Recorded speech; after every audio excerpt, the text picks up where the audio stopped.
Чек аралаш аймактарда чыр чыккан учурда дароо эле айыл тургундары, айрыкча жаштар, социалдык тармактар аркылуу түрдүү маалыматтарды таркатып, кээ бир учурда мындай маалыматтар элди дүрбөлөңгө салып, окуя болгон аймакка кишилердин көп топтолуп кетишине себепчи болот. Айрыкча такталбаган түрдүү чакырыктар коштолгон маалыматтар чырды күчөтүп эле калбай, жоопкерчиликке да кириптер кылаарын таназар алышпайт. Мындай абалды эске алган чек аралаш аймак жаштары эл аралык уюмга долбоор жазып, атайын адистер чакырып, чек арадагы айыл жаштарын маалыматтар менен иштөө, таркатуу жана кабыл алуудагы сабаттуулугун жоюу үчүн атайын окууларды башташты. Демилгечи жаштардын бири Тажигүл Эшпаева иш-чара алкагында жаштарды маалымат менен иштөө, кабыл алуу, кастык тилин ажырата билүү үчүн окууларды өткөрүп, чырлардын кыскарышына салым кошууну максат кылдык дейт. Жаштардын чыр-чатакка катышуусун алдын алууда эң биринчи жаштарды туура багытка алып баруу жана медиа сабаттуулукта жанагы маалыматтарды туура эместигин аныктап билүү жана бир канча мисалы үчүн кастык тилин жоюу максатында ушундай иш-чаралар өткөрүлүп атат. Бул мындай айтканда тынчтык курууга үндөө. Бизде азыркы учурда чек арадагы жаштардын көбү чыр-чатакка катышып, ден соолугуна зыян тартып калат, финансы жагынан тартып калат.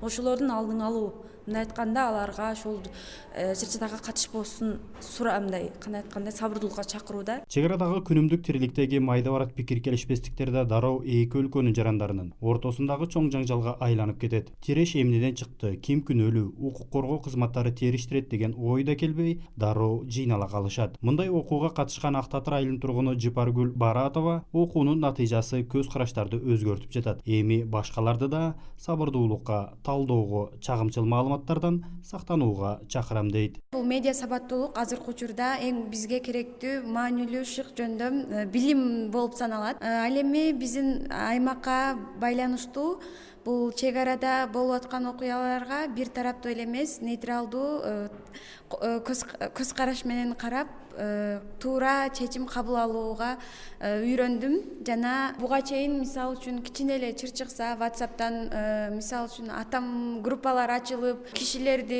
элдерди жыйнап, ошондой чакырыктар чыгыпчу. Эми буга чейин атам да кетип калчу, эми үй бүлөмдү дагы сабырдуулукка чакырып. Көпчүлүк учурда чек арадагы тиреш расмий массалык маалымат каражаты өкүлдөрү жетип, бейтарап такталган маалыматты таркатканга чейин эле жергиликтүүлөрдүн бир тараптуу дүрбөлөңгө салган маалыматтары элге жетет. Мындайда абалды турукташтырууга, элди жайгарууга багытталган маалыматтардын таасири азайып, натыйжасы билинбей калып жатат. Медиа сабаттуулук чек арадагы жаштар үчүн маанилүү маселе дейт журналист Нургазы Жайнаков. Мына акыркы учурда ушул кол телефон аркылуу эле окуя болуп аткан жерде видеолор тартылып, социалдык тармактар аркылуу элдерге таралып атат.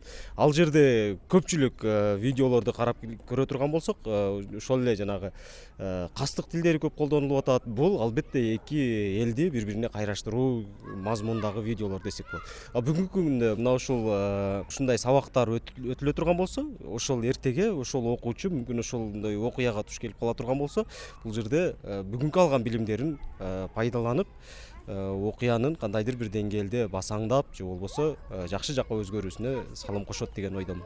Өткөн жылдын ушул мезгилине Баткен облусунун кошуна өлкөлөр менен чек аралаш аймактарында 44 жаңжал катталса, быйылкы жылы 22 чыр чыккан. Бирок чырдын кыскарышы абалдын жөнгөрүлгөндөн эмес, чек аранын март айынан бери жабык болуп, карым катнаш жоктугунан дегендер да бар. Жеңиш Айдаров, Азаттык, Баткен.